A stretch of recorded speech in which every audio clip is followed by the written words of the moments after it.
you still the biggest employer in Connecticut? Extra zeros on my bank account is not gonna make my life better. If customers don't like you, if your employee's not happy, so what are you trading? You're trading happiness of someone else for dollars? I don't think about the industry or any industry. I think about my interests, right? My dealer's interests, right? Have you ever told anyone that, hey, you're not an entrepreneur? How to mix labor and materials and outside services together to sell it for more than it cost them. So why do you do it? Jeez, this is like, are you kidding me? You can actually make this work, right? This is not easy.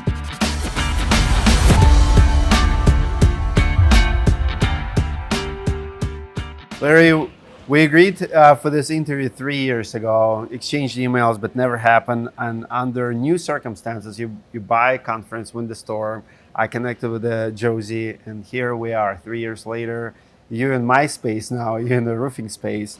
Thank you for doing this. My first question is, one of the stats about your life that I've read before is you were the biggest employer in Connecticut. Are you still the biggest employer in Connecticut? In our town. In your town? In our town, yeah. Well, our town is about 15,000 people. We have 450 employees. Wow. in our town. We have 2,000 employees, direct employees, in 32 states. Wow. But yeah. Those are massive numbers. Yeah. Well, it's been, I've been self-employed since I was 17 and I'm 59 now. So 42 years, and hopefully you get better and you build on what you did the year before and you learn from your mistakes and you compound your results. We have one thing in common. I was listening to your interview recently, and you mentioned that when you were 18, you made like $18,000 a year. Of course, you were much younger than me. When I moved to this country, I was 23, 24 when I started in construction. I made $18,000 first year in construction. Funny number. And today your combined revenue is $600 million. Is it? It's closer to 700 now. $700 million. Impressive. What would you say your best year in business? I know it took you 40 years. I know you always say that there's a lot of small steps, but can you identify one year that you double or was like something big happened? Like name one or two big jumps in your career. Well, when you have a big jump, it's really like the flowering of much effort before, much learning and, building relationships, building resources. And then all of a sudden, the flower pops out, but there was a lot behind that. There's so much. I mean, it seems like every year I say, wow, this is our best year ever, and that's great. That's how it should be, right? That's what you want. You want to feel forward motion in your career.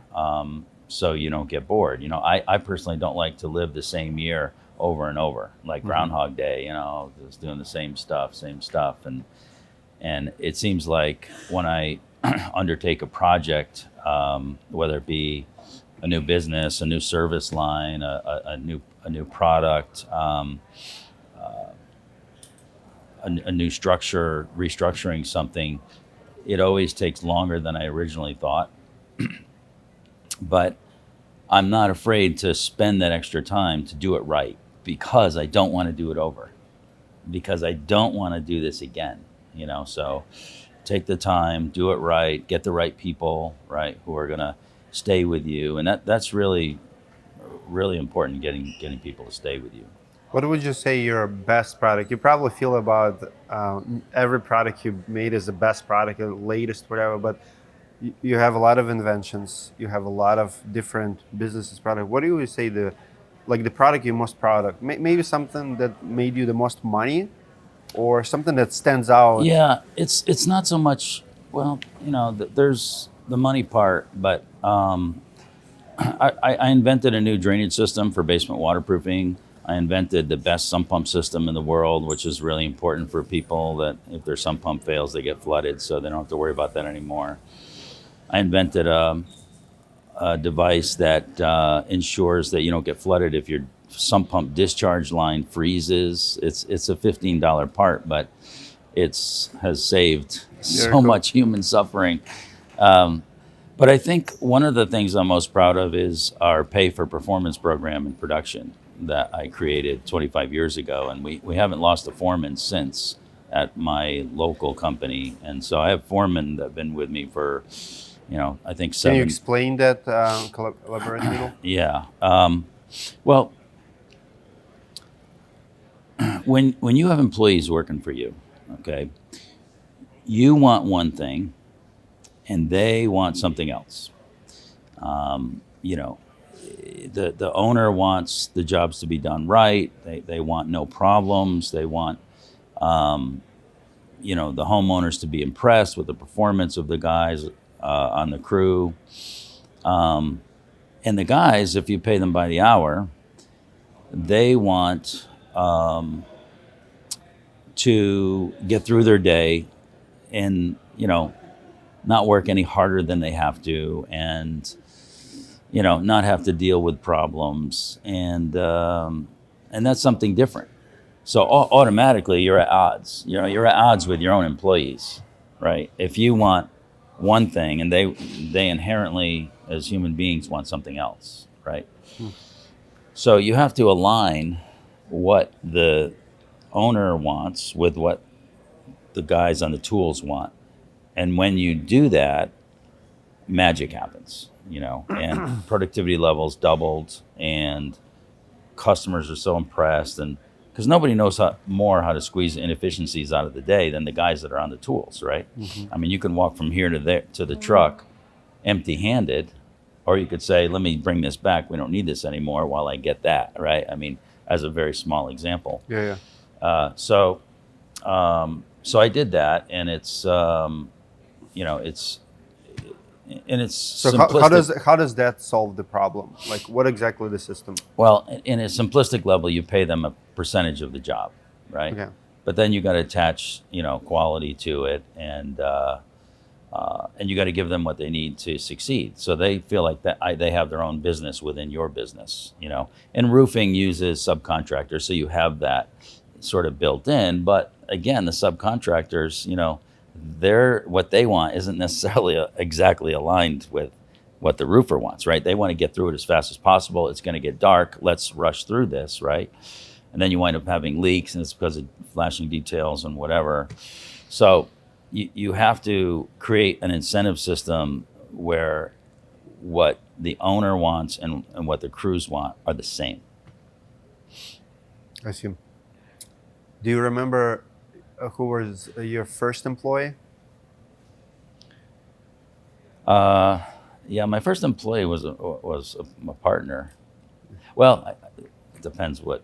I had a 5-year career framing houses and spec building and houses and framing, roofing, siding. That's 18 years old and to 23 years old, and I built 23 houses. But then the building bubble of the time collapsed as interest rates in the government plays with credit, and all of a sudden interest rates go up, credit is tight, they stop lending, and industries collapse. And I couldn't build any more houses. So, but when I started in basement waterproofing, which was my first, and radon mitigation as well at the same time, was my first specialty contracting effort. I had a partner, and I picked a partner, and I wanted to do sales and marketing, and I wanted somebody to just take care of production. And my dad said, "Hey, I know this friend, and he runs a production department at a little furnace company, and he'd be great." So I hastily partnered with him and regretted it. Yeah. Is that the partner that you split up later? Yeah. 5 years later, we split up. Yeah. Do you have any partners now? Yeah, I have a lot of partners now, actually, and that's one of the things that enables me to do what I do. Is what partners. happened to that partnership? What went wrong? Well, it's character, right? Character and lack of ambition. He wanted to be home by 5 o'clock, and I wanted to just see how far we can go and go for it. And so we had different ambitions, and he was older than me, and I be hustling and drive by, this diner at, 11:30 in the morning, and his truck is there. I go in, and he's got the newspaper spread out. He's got, the plates and the coffee, and he's in no rush, and he's reading the paper. And, his truck would be in his driveway at 5 p.m., and when he said he was going out on an appointment, the guys didn't respect him, things like that. Well, the roofing space now. If someone starts a roofing company, what would you say the most important first hire would be for them in the construction company? If you're owner operator, should you hire first? Well, you need to have somebody to answer the phone. It's almost like, you got to hire a number of people simultaneously. Yeah. So I call it building with blocks. And we have an exercise in our School of Entrepreneurship called Building with Blocks. And so a block so you have three rows of blocks, okay? You have marketing, you have sales, and you have production. One block in marketing is enough leads to keep one salesman going for a full schedule, right? Because you can't hire a salesman and say, I have 3 leads a week for you, right? He can't make a living, he needs to be successful and stay. So you need enough leads to get one salesman running full time. Then you need the salesman that is effective, and he can go out and get an acceptable return on lead flow. I call it ADL, average dollar per lead. And then you need the crew to do the work, okay? So going from 0 blocks to 1, and you got to have 1 in each area, is hard. It's hard. Today in my local service business in Connecticut, we have 36 blocks in sales, and 38 blocks in production. And, we're a giant company, and to add a couple of salesmen is easy, you don't even notice, but to get that first one and then first, leads to keep them busy and first crew is hard. And then to go from 1 block to 2, you're growing by 100%, right? And you got to grow by 100% right away, because you can't hire the second salesman and say, well, the first guy gets 8 leads a week and you get 2, he's not going to be successful. So you've got to kind of go all in and understand what you're trying to do, and then, and purposely make that happen in those 3 areas.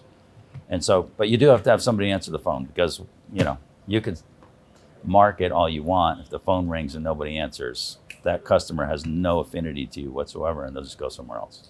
We see a lot of diversity in a roofing space. You have a lot of chocolate trucks, a lot of smaller players, but also in 2024, like never before, we have this massive equity firms coming in, building, we have like 9-10 of them, huge, close to $1 billion, some of them more than $1 billion. So they buy all these smaller players, and they become this behemoth companies. Would you say they have unfair advantage because it's easier for them to add those blocks you described? Because it's harder and harder to get in a business, because it's harder to get to that first, second, third million for small guys. So essentially, bigger companies crushing smaller companies. Do you see that trend, and how do you see industry moving forward? Do you see we're going to have more bigger players, or we're still going to be a place of a lot of small businesses in the roofing space? Well, first let me speak to the individual roofer. So in roofing, there's not a lot of barriers to entry, right? So if I know how to roof a house, I can start a business and give it a shot. And that's, what I do is I teach that guy how to be successful. The first thing he's got to do is determine what are my personal goals, right? If I want X income, working this many hours a week, and I want to be happy doing it, that's the sort of my personal goals exercise, right?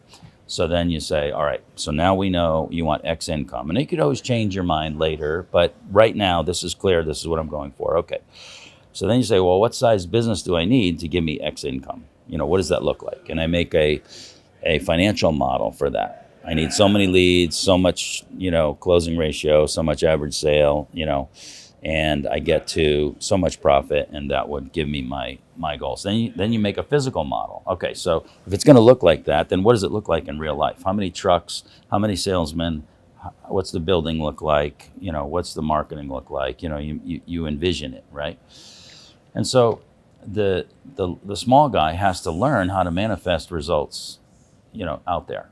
And because most roofers started as a roofer on a roof or a salesman selling roofs, they see themselves as that. That's their self-image, right? I'm a roofing salesman.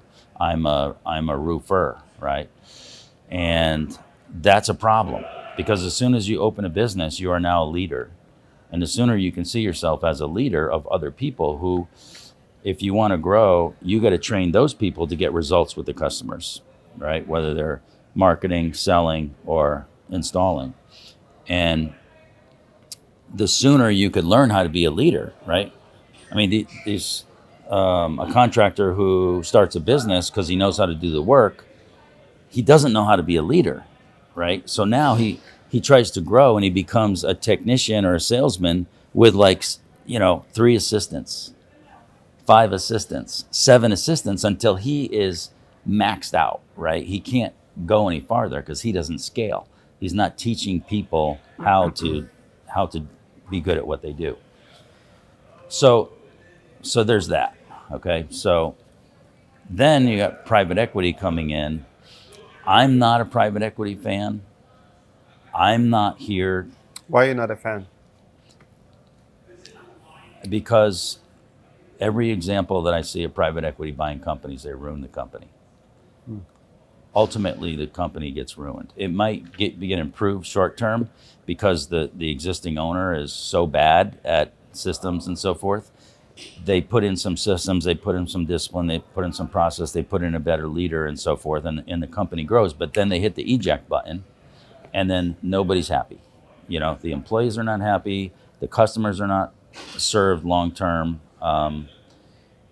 This is my observation. Yeah. And it might be a voice against the prevailing wind today because everybody's excited. Oh, I'm going to sell out, to private equity. Well, and if you want to retire on a beach with an umbrella drink somewhere, God bless you. Fine. It's a free country. And these private equity firms want to spend crazy money on small businesses that have trouble. Fine. They can do whatever they want. I personally am not here for that. If I've reached a level of maturity that I know that why I'm on this earth and why God gave me these talents and put me in this place. And I'm going to be the steward of my companies and my employees and my customers and make sure nothing bad happens to them. Money, you get plenty of money. If you're good at being a leader, you can make a profit and you'll have plenty of money. Extra zeros on my bank account is not going to make my life better. But what I do have is my promises, my honor, and my friends. All the people that I work with are my friends, right? Either they were my friends before or they're my friends now. When I have a big party, 95% of the people that come are in the company, right? And so I don't want to sell everybody out, right? So I can,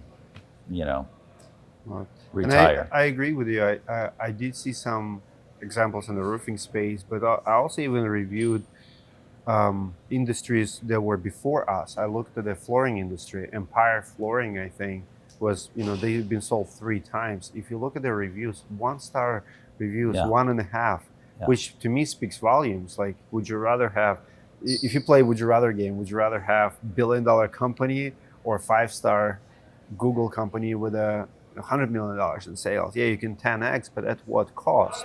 Because if people don't like you, if customers don't like you, if your employee's not happy, so what are we trading? We're trading happiness of someone else for dollars? I agree. It's a philosophical question, right? And your experience there about the flooring company with 1-star, average reviews, that's common. That's common. And that's what I'm saying. I'm speaking from my own observation, right? And I don't see any exceptions. I don't see any exceptions, you know? And so I develop my opinions not based on the hype, but based on what I actually see. You know, I feel like, um, I see one exception. I'll share with you privately after the interview. I talked to one equity firm. They acquired 17 companies, and I talked to both business owners and the people in charge, and they have very good values. They have very good, like, they're very different. So there's someone who stands out. I don't want to put a well, cap like all equity companies are, but I yeah, agree with you. yeah, you know, It look, took me a while to find one that I like because I've seen so many bad examples. but that story is still unfolding. True, We don't know the end of the story. true. And it seems like the last guy, because they keep selling to the bigger fish, and it's the last guy holding the bag that's the sucker, right? That it all falls apart on, and then they to them to write this one off. Oh well, you know, this one didn't work, and they write it off, and it's a rounding error for them. But meanwhile, a lot of people get swept up in the, you know, in the carnage, the wreckage of it.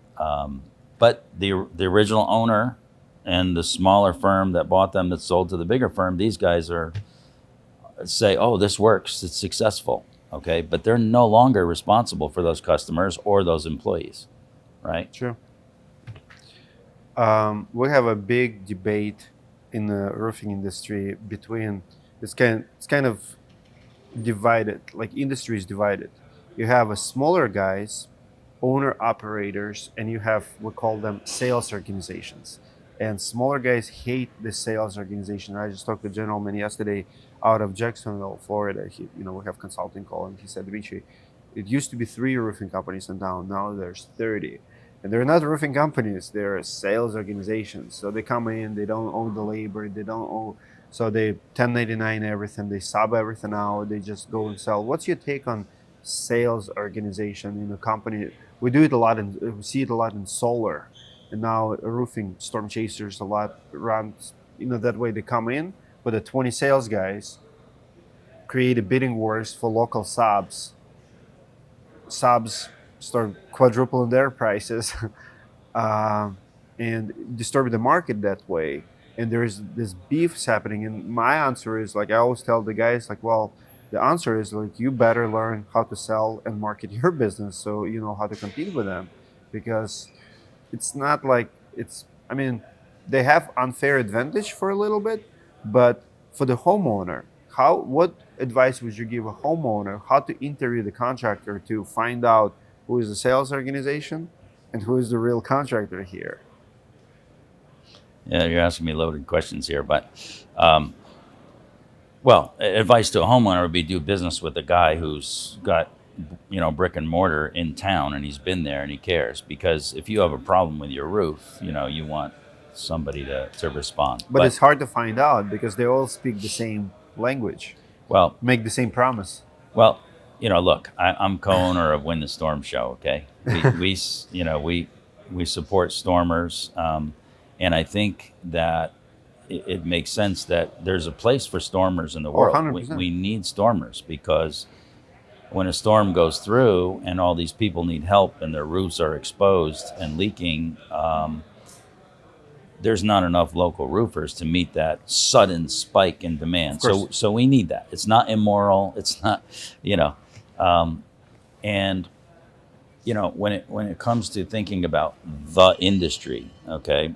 I mean, you're an industry influencer, so you think about the industry. I don't think about the industry or any industry. I think about my interests, right? My dealers' interests, right? And how do we build them, given the environment that we're in at the time, whether it be, you know, the economic environment, the interest rates, the political environment, the, you know, customer intent in that season, whatever it is, we've got to adjust, right? And we've got to make sure, take care of us first, because it does us no good to have a couple good years and then go out of business, right? That's not building on past successes. And you know, one of the keys to having a successful business is keeping your employees long term, because experienced employees, you can trust them. They all work well together. They know each other's skills. You know where to go to get the right kind of help. Um, and they don't make many mistakes, right? And so they need less management. And I have to ensure that we make good money in good times, but in bad times, we don't go out of business, right? That we survive and make maybe just a little money, but we make something in the bad times, okay? And I have to have financial literacy and relationships, and my people have to trust me that I will, take us through this and that we'll get through it and so forth, to build an enduring, great business over time. I've been in business since 1982, and I've seen a lot of recessions, a lot of housing busts, a lot of wars, a lot of COVID, and stock market crashes, and all this, right? Were And you always this calm? You're so calm. Like, I admire how calm you are. Like, I've never seen you raise your voice or been stressed about anything. Have you always been like this, or you're just seasoned into this state? well, yeah, I've been doing it a long time, so calmness probably comes from confidence, and confidence comes from preparation and experience. So um, I think as a leader, if you don't have self control and you get angry and you start calling people names and you want to fight people or whatever, I mean, that's people are going to say, hey, this guy doesn't have his own stuff together. I'm not going to follow this guy, because when people work for you, they're betting their family on you, right? If I get a job at your company and I have 3 kids and a wife and dreams and aspirations for them, I want to be able to come home and say, hey, honey, I'm betting our family's future on this leader, right? Because I can never, if the leader doesn't know what he's doing and has no self-control, no self-discipline, and has no character, then, there's no chance for me, right? This is just a temporary gig, and I'm going to be unemployed and have to get a job, again, somewhere else soon. So, there's a lot of leaders who are stuck, and I have to say to them, they say, I can't find good people. People leave, they don't want to stay. And I want to say to them, because you're not the kind of leader that people want to follow. You got to get you together before you can get your business together. Your business will never outperform you as the leader. So employees fire their bosses every Yes. time they quit. Yeah. So, you can't be one kind of person and another kind of leader. You can't have your business outperform you and your own thinking, right? And your thinking comes from what you learned. Well, it's your God-given talent first, but what you learned, your environment, and your experiences, and the story that you tell yourself about those experiences, right? And so you have to change those variables, your environment, the people you're listening to, what you're learning, right? And you have to be humble enough to admit your shortcomings to your own self and fix them, right? So it's a never-ending process of personal development, so that you can be the kind of leader that manifests the results that you say that you want, right? If you're not that kind of person, you're not going to get those kind of results. You're not going to attract those kinds of people, right? So it's, I say, and I'll say it from the stage in my speech, from the inner, the outer, right? From the unseen, look around you. Everything around you, you manifested, right? The seen. From the invisible, the visible. And it's the inner game of entrepreneurship. And that's the first game you got to win. Very cool. Can you share the story how you got with Klaus Roofing and your partnership there? How did you get in the roofing space? Because that was the first step, right? Klaus. Yeah, roofing's not a big leap from everything else we do. Of course. It's home service, home improvement, home repair. And so I had roofed houses when I was 18 years old. So, but we have our School of Entrepreneurship, and we train contractors to succeed. And for the first time, we opened it up to out of network or contractors. Contractors who are not dealers for one of our service lines. And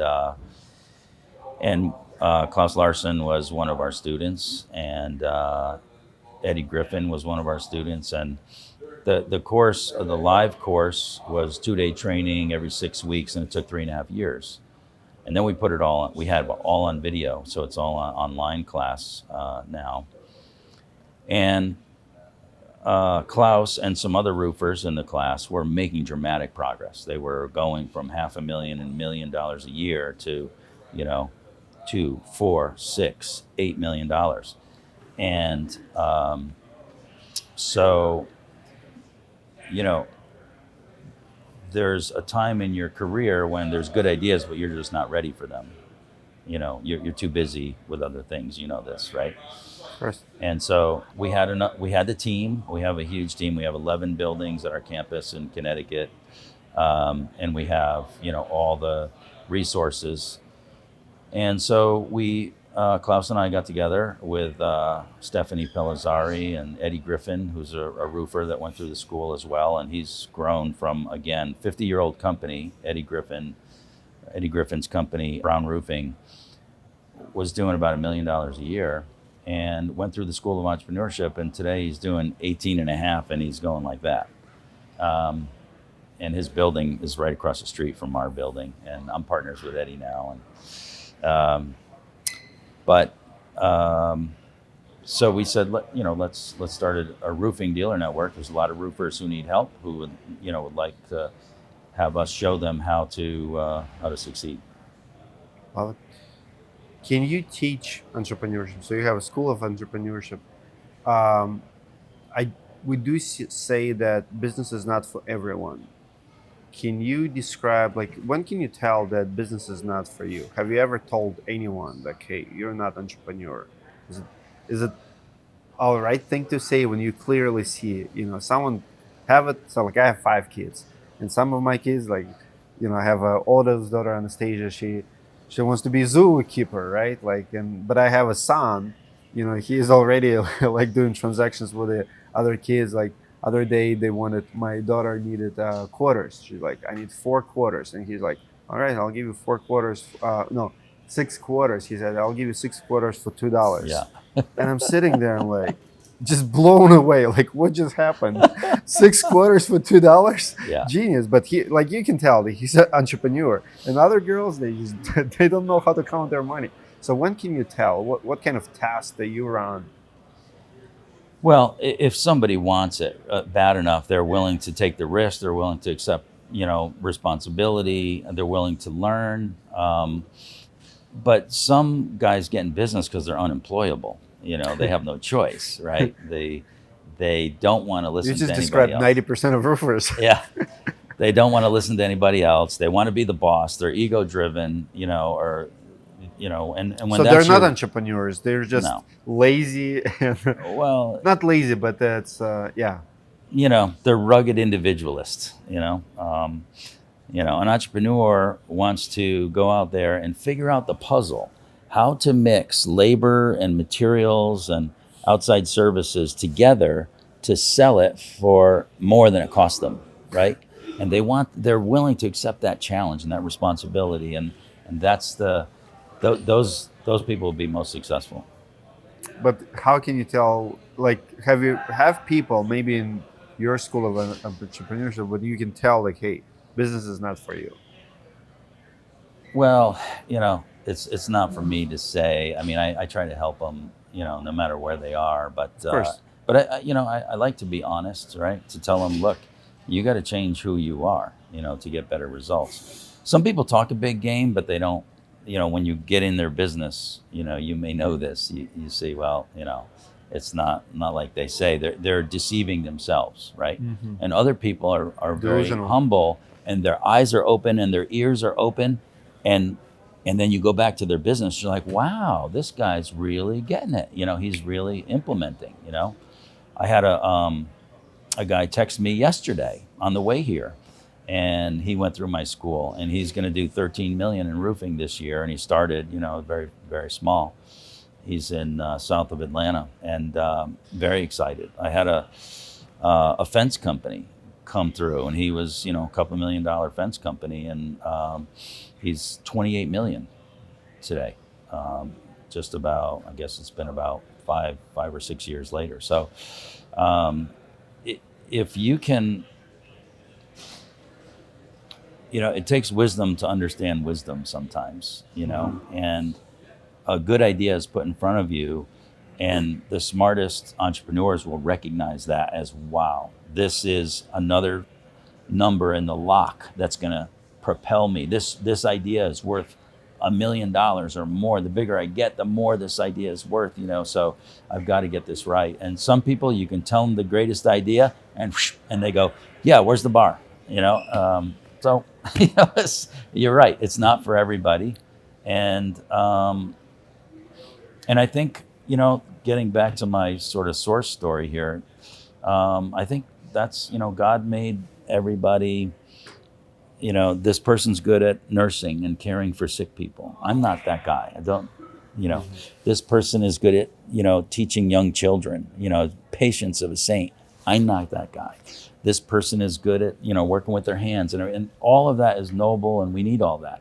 So your job is to find, where do you belong? Like, where are you in your sweet spot where you would work almost for free, right? And find that place. And for some people, it's leadership. And there's a certain number of us that have the responsibility to shepherd organizations that deliver products and services to make all our lives better. I found that place for me, and realized that, no, I don't have to worry about politics or being on a corporate board or selling out and doing something. No, this is it. This is what I was meant to do, and I'm going to do it to the best of my ability for as long as I can. And I'm very happy, very happy doing it. I personally feel like, because I deal with a lot of coaches, a lot of trainers, and I feel like one thing that we lack is tell people that, they are better off to work for someone else, because we have a lot of talent, and the bare interest, it's very easy to open a roofing company. And what I see is we have and maybe that's why we have such a high turnover and failure rate, 80% fails within the first 2 years. And I feel like a lot of coaches are not given this message, because if you're good at sales and you find a good company to sell for, you'll make way more money. If you're a money-driven person and that's what motivates you, you'll make more money working for a good company than to run a company. And a lot of people start the company to make money, not realizing that, hey, it'll take me like 10 years to make what I can make as a salesperson. But someone needs to tell them, like, hey, you better off to work for someone else. And I started doing it more and more these days, because I see so many struggle.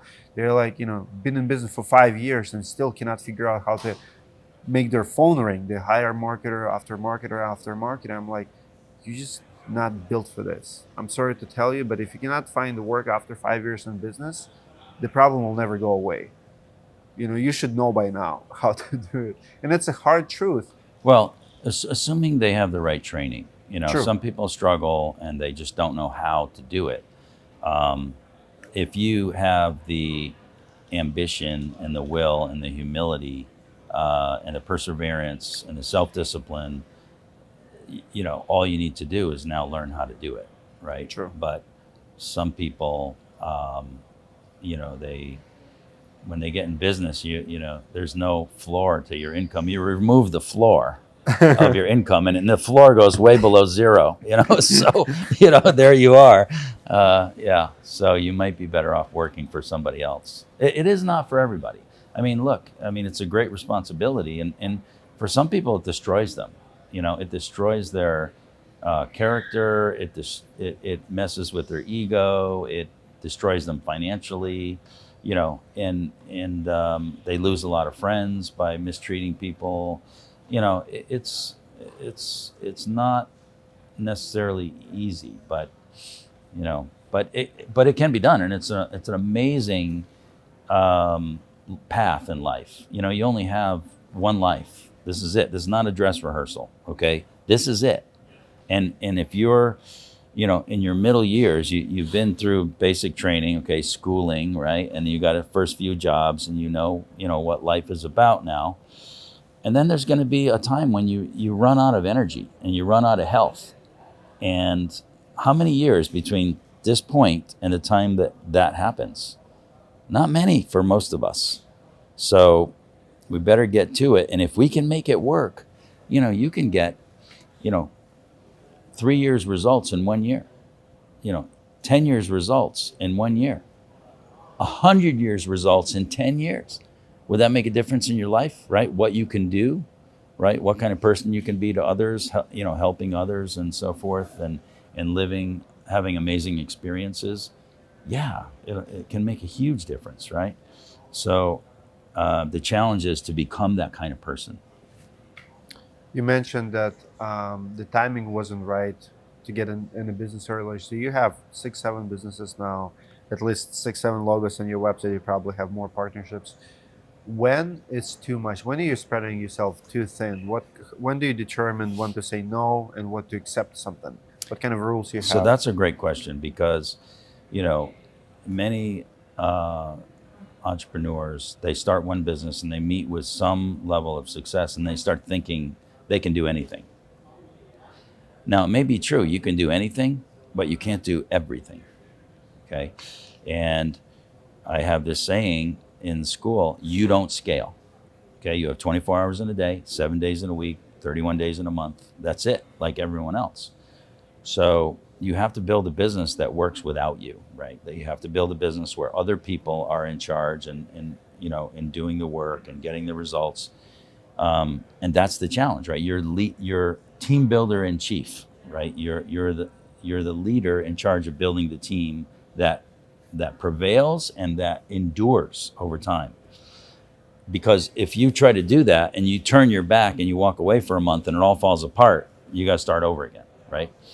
So some signs that you should not take on anymore are: you're working, 70 hours a week or more. You're ignoring your family. You're not having any fun. Your health is suffering, right? You need to figure out how to do what you're doing in a different way. Okay, you're out of control. Okay, because business should enhance your life, not be your life, right? And in the end, you're going to regret not having more fun, losing your health too soon, ignoring your family. The kids grow up. I mean, they grow up like that. It's amazing. So another sign is that you're rebuilding. You're constantly rebuilding. You're chasing people away, and you're constantly rebuilding. There's something wrong there. You've got to figure it out, so that when you build something, everybody has a little turnover, and a little turnover is healthy, right? Some people just don't belong, or they were great when they started, but this is 6 years later and they're getting stale, and they're disenchanted, and they need to go try something else. And especially when we hire young people, they don't know what they want to do with their life. And, they do it a few years with you and it was amazing, but they're restless and they want to try something else. So, okay. But you can get overextended. And we have an exercise in our school called diversification or diversion, right? And so you need to know when you should take on something else and when you shouldn't. Love it. What kind of memories you making for yourself? I know you're in the motorsports. Like, what's your life? What's the main thing and what's enhancement? Like, guide me through your hobbies, maybe. Like, why do you do motorsports, for example? Like, Well, I started racing or riding dirt bikes when I was 32 years old, so later in life. And then I got my son riding when he was, riding a little four-wheeler when he was 2, and riding a two-wheeler when he was 5. And that kid grew up, and, we won the Baja 1000. It's the longest cross-country off-road race in the world. you have a lot of videos about that. I think you have more videos on your channel about racing than business. Oh, yeah. Well, and then, so I have a motocross track at my own property. and I have 60 acres at my house, and then 25 minutes away I have my weekend house. It's not really a house; it's a barn with all the toys in it. Quads and dirt bikes and electric dirt bikes and things, and we have a motocross track there. And I love to go out I love to ride. I love to work on the track. I love to cut trees. That's one of the main things I do for exercise on the weekends. I'm from Connecticut, so it's trees, everywhere. And the trees are always, which one's dead, which one's dying, which one's falling. And when you have that many acres, there's always, but chainsaw is really great exercise, Yeah. Then I work in the gym during the week, but I love splitting wood too. It's actually one of the yeah. chopping wood. Yeah. So good. So I race. In fact, I'm in a race next week. I've been racing in Baja for 9 years now. Had my knee replaced 3 years ago. Had to switch to 4 wheels from a motorcycle to a UTV. Actually won the Baja 1000 last year in November on 4 wheels. So I'm one of only, I think, 5 people or less that have won on 2 wheels and 5 wheels. How long is the race? It's 1,000 miles. 1,000. How long does it take? Plus or minus, depends on the year. It depends how fast you go, right? So I've been in the race for as little as 34 hours and as long as 53 hours nonstop on a dirt bike. So nonstop, 34 hours. Yeah, it's brutal. It's brutal, and it's really, it's tough work. The terrain is not. So why smooth. do you do it? Why? So, it's interesting. It's when you start the race, it's amazing, right? You're in the race and you're getting a flow and you're working it, and you got competitors around and dust and everything, and then you break out, from like 3 or 4 hours in to maybe 12 hours in, you're almost by yourself, right? You don't see too many racers around, and it feels amazing. You're getting tired, but you're managing your energy and stuff.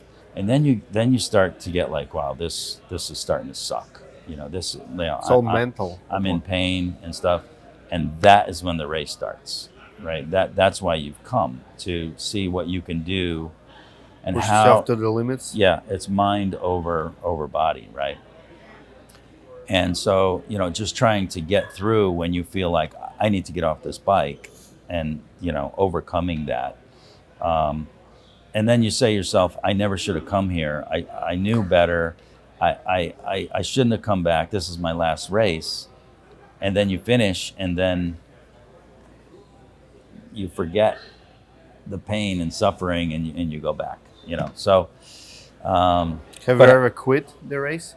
Yes, I've had. How many to. people quit that race, or Only, don't finish? Only about 40% finish, but most of them are teams. When you have 1,000 miles to go, you got 5-6 guys on the team. You go 200 miles, you give it to the next guy, you're done.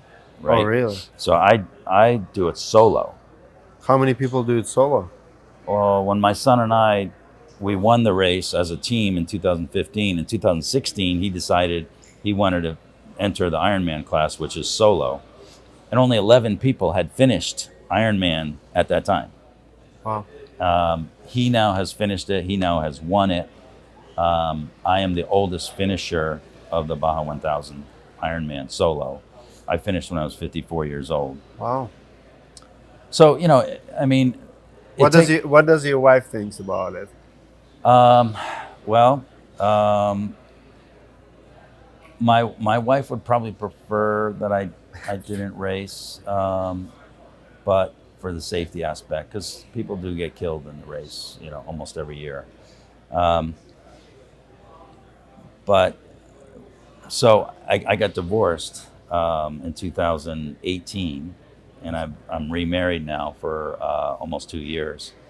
And Marie, my wife, I had her in the passenger seat of my UTV in the race. Wow. And she was in that passenger seat for 500 miles, getting bump, bounced around and everything, trying to look at the GPS, calling the turns without puking in her helmet.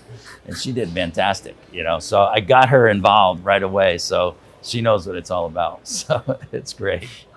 But, you know, okay, so you asked a question. So what I do, so my personal mission statement is an extraordinary life of shared experiences. An extraordinary life of shared experiences. So when I go to Baja, like next week, I'm bringing my wife. I have my 4 guys on the chase team, mechanics and such, who are great friends of mine now. But I'm bringing my partner from Virginia and his wife, who have never been there, and they're so looking forward to it. And a great friend and partner of mine from Cincinnati and his wife. Okay, so they get really excited. Wow, we're going to the race, and we're gonna, you know, chase Larry around, and we're gonna watch all the trophy trucks, and it's, you know, and when they're excited, right? I'm excited. I'm more excited, right? Even though I've been there so many times, I've been 23 races in Baja or something, and so, you know, that's an extraordinary life of shared experiences, right? I go on trips with my partners and my friends and their wives, right? I you know, have them sleep over my house. I travel with them. We went to Egypt with our friends from Montreal and their, you know, his wife and my wife. We went to Iceland with my friend from Michigan, a dealer of mine, and his wife and my wife. So, you know, we do all these things, and it's the experiences, right? In the end, when you're at your funeral, right, you're laying in the coffin, people aren't going to say, he was such a great guy. What a balance sheet he had. What assets he had. How much money he made. Wow, that's amazing. No, they're not going to say that. They're going to remember, you know what? This guy had my back. He didn't sell out to the guys who just wanted to wring all the profit out of our business, right? He kept our business a great place to work. He helped me when I'm down, you know. When my family member died, he paid for the funeral, you know. All these things, right? That's what they're going to remember. Wow. So it's really who you become in the process. And being an entrepreneur and being successful, and you make money, you've enabled all these things to happen, all these good things. And that's what they're going to talk about when you're laying in your coffin, right? You're going to leave a positive mark. Agreed. Can you share the story? What we're doing here, Win the Storm? How did you end up buying it, and what's the story behind it? So I've mentored Josie for a long time. You know, I don't know. Your kids are best friends, right? Your son, I think, is friends with him, or? Oh yeah, my son is friends with Josie. So I've mentored Josie for a long time. So, you know, we talk, and he's been through my school of entrepreneurship and such, and so, you know, this opportunity came to him. Anthony, you know, I'm not exactly sure how it happened, but it came to him, and he thought, wow, we can do great things with a show. You know, this would be fun. It would be amazing. And so we knew we had some turning around to do, because for whatever happened in the past, honestly, truth be told, I've never been to Win the Storm. You know, this is my first show, and I'm a co-owner of the show. Okay. So I'm observing this year and saying, all right, because we run a big event in Connecticut. We've done it year over year over year, and it's amazing. And so, you know, we had to put this one together fairly quickly, because we just took over 90 days ago or something. So we didn't even have a venue, you know, so we had to put it together. But Josie's done a great job bringing people back in, and we want to, you know, be completely different. I don't even know what went on in the past. I've heard stories, but, you know, we want it to be a place where contractors come to serve their own interest, right? I mean, why do you go to a show, right? You go so you can learn something, you can get better, you could make connections, you could, you know, when you come away from the show, your life can be better based on what you learned or found or discovered at the show, right? And so that's what I think, and that's what I think, you know, it should be. So I'm doing some training here and some talks here, and hopefully I can, you know, impart that kind of, you know, nuggets of wisdom and more, you know, more than just nuggets, you know, some really actionable things that people can use to make their business better as a result of coming to the show. And I my hope is that everyone that's here will come back next year and bring all their friends, and that we'll be the biggest show. I mean, I may be calm, but I want to win. Okay, I'm very competitive, right? But I want to earn it. I don't want to win before my time. Okay, I want to earn it. I want to do the work and deliver the value. What drives you? You say you're competitive. You don't look like a competitive person, but I know you're competitive. What drives you? Like, what drives you today? I just think that wanting to see how good you can get, right? And not wanting to lose. I do want to win. I don't want to win and I'm going to crush you away, Yeah. okay? But winning in the marketplace is, the customers vote. They say, I like what you're delivering for the price you're delivering it for, and I will continue, and I'll come and I'll continue to do business, right? And that says a lot, right? That means you're doing something good. So pure capitalism is people helping people in a voluntary exchange, right? Nobody's thumb is on the scale, okay? It's open capitalism how it should be, okay? Not crony capitalism or anything like that. And if you win in a pure capitalist market, you are helping other people. Like, they want you, they need you, they rely on you. Sure. You're making other people's lives better. And to me, that's what I want to do. I want to make a difference. I want to be meaningful to other people, and having a show where people love. Hey, that's the definition of, doing good, right? We're in Dallas. Mark Cuban says here a lot that business is the ultimate sport. I start comparing sports to business, because whether you do motorsport or same principle, I mean, you want to it's a race to the finish, but you have to have, good relationship with the people you're competing with, good metrics, what winning really means. Like, what does it mean? Like, winning NBA title is one thing, becoming the bigger player in your market is another thing, but it is ultimate sport. And I agree with the reviews, and that's one thing I like what you said about equity firms. What good does it make to the customer if you're the biggest player but you have the lowest reviews? Did you really win in business? Because if customers vote, Right. they gave you the money, but you lost the game. Yes. So that's incredibly important. There's two incredibly important points there. Number one is winning means there's no losers. Okay, winning means there's no losers. And you even think, well, if I win the job, my competitor loses. Yeah, but that's what has to happen in a free market, that the poor service providers go away, right? That's the cleansing of the market. That's why this bottle of water, I can count that there's no germs in here, that it's available all the time, and it's a quality product or whatever it is because the bad guys went out of business, okay? So, but for me to win, I can't win if employees are disgruntled. I can't win if customers are unhappy, right? So winning is win, win, win, win. Everybody around you is winning, okay? And the second thing I would say is that there is no finish line. It's a journey.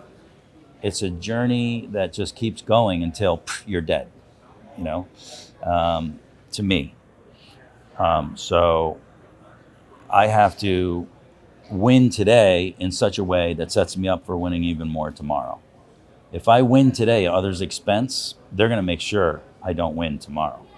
They're going to talk. They're going to say, I'm not doing business with you. They're going to, bring you down. It all comes around. It's a small world, right? So your reputation and your honor is all you've got. And if you have to sacrifice that to win, that is not winning.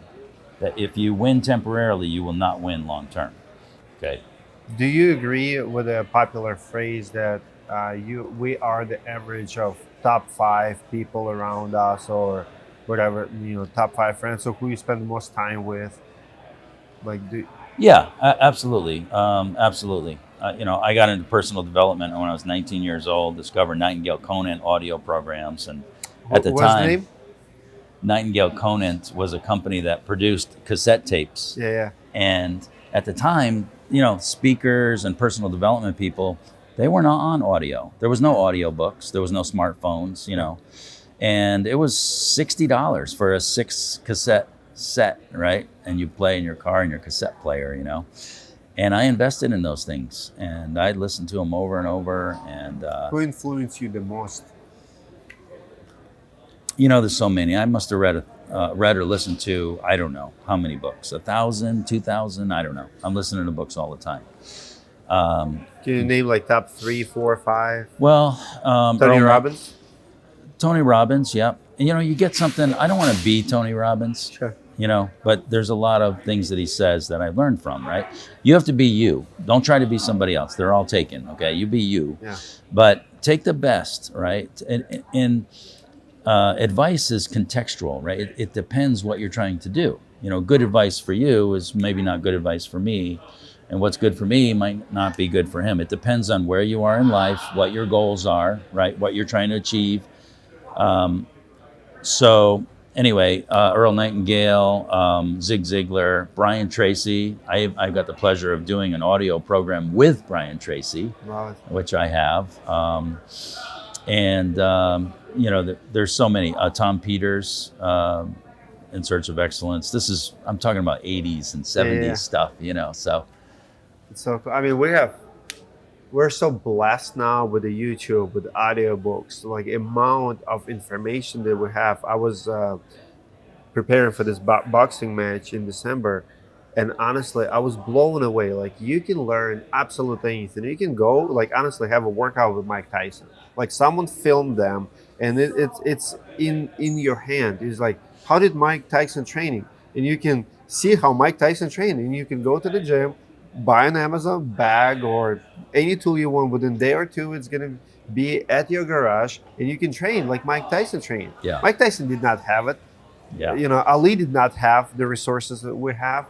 Yeah. Anything. You want to learn Spanish? There's the resources. You want to learn skiing? Like anything. Yeah. Insane. You have to buy cassettes. It is amazing. It used to be only the powerful people had information. Now information is available. You know, any information, anywhere. But now the challenge is to filter through information. Yes, exactly right. So there's too much information. So Yes. you have to say, I only have so much time in a day. I don't want to waste time on social media and listening to people who are not experts, who have not done it before.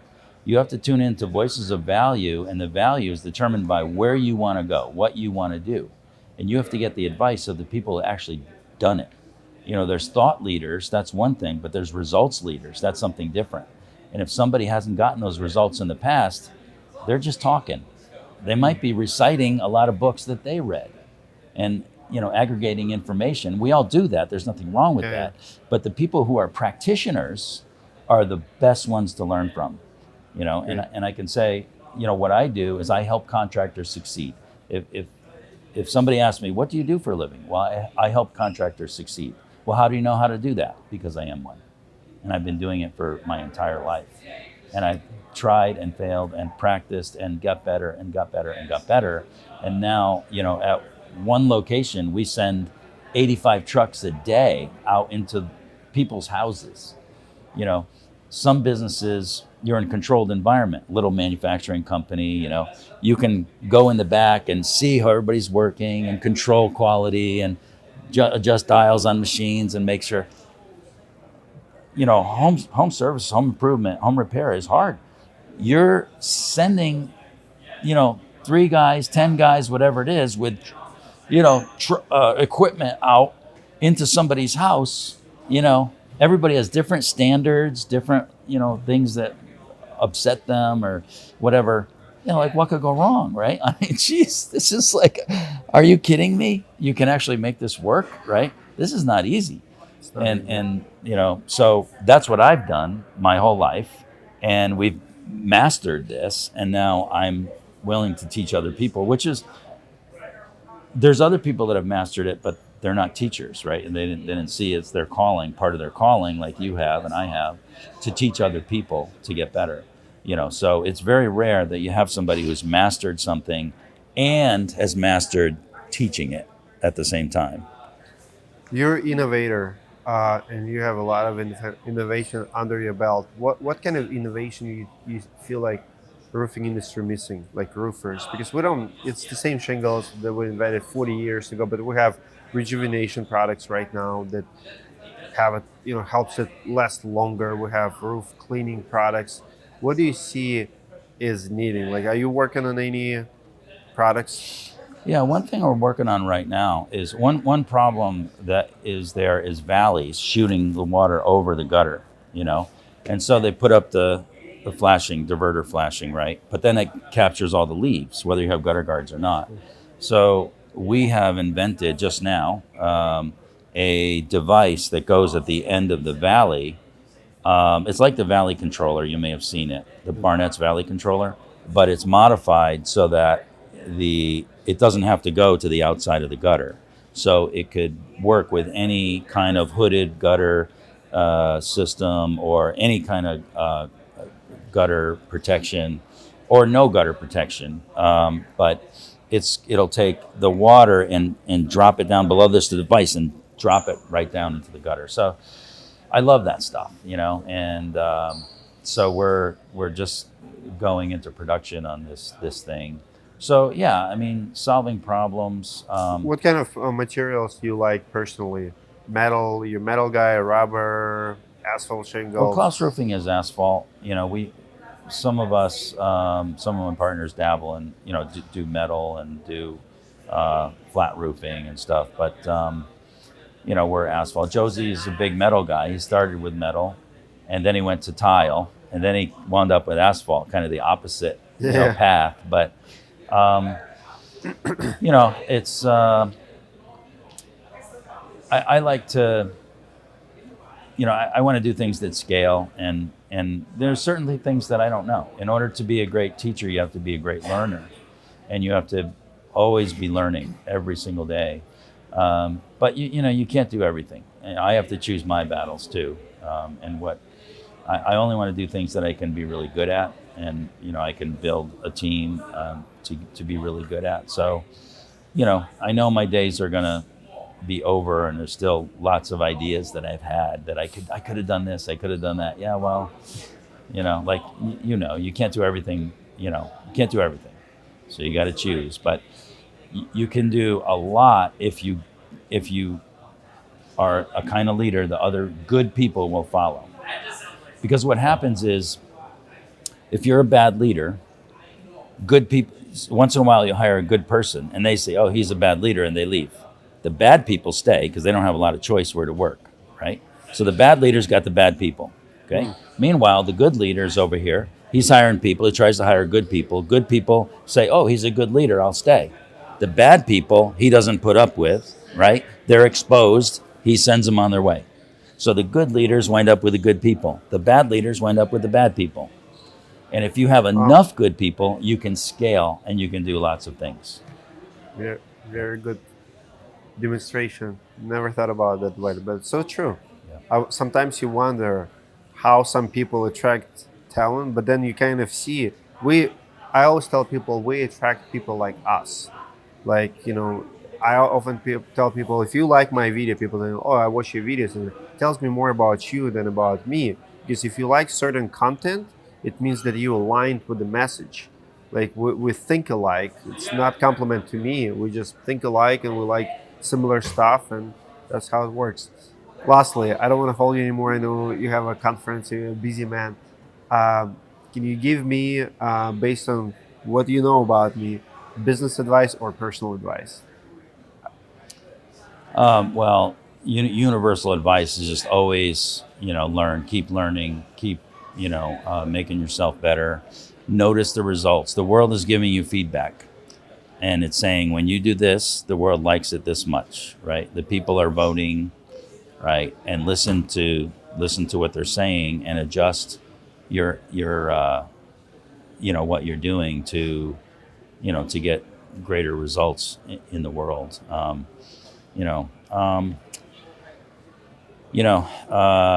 There's a lot of people out there that need help. Like they're essentially outsourcing their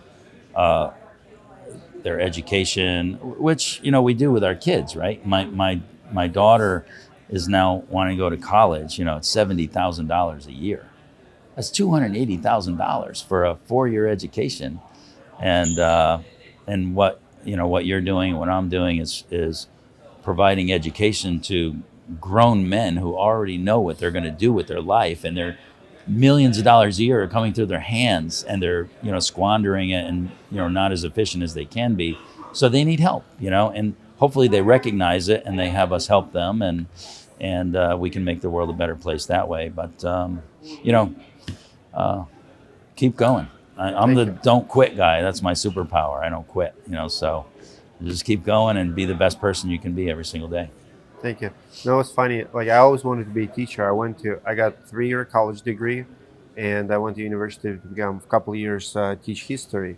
And my sister, I'm oldest of 7 kids, so my sisters went to become teachers as well. So they actually teach back in Russia and Moscow. And with the internet, it's so crazy. I actually smile every time I think about it and say, like, I have more people in my online school. I have more students than my sisters have in the classrooms. Like we became teachers, but I came to the United States chasing my dreams because I could not support my family on a teacher's salary. I cannot take care of my parents and stuff. So I have to do something different. But once a teacher, always a teacher. Like I love to learn, I love to teach, spread the knowledge, right? I always tell people like, taking a check from the homeowner and $100,000 check, I don't care about amount deposit, makes no feelings to me. But if I can go for free in front of 30 roofers and share something and see in their eyes that they're like, oh wow, I did not know that. That makes my day. That's what I Yeah, deposit in my bank. It's just like you cannot put price on it. It brings you happiness. yeah, It's like your calling. I know I was born for this. That's why I do it. yeah. So thank That's you. then that's how you know you're in your sweet spot. That's where you Yes, should sir. be. Yeah, Awesome. good Thank you so deal. much for All your right. time. Yeah, thank you.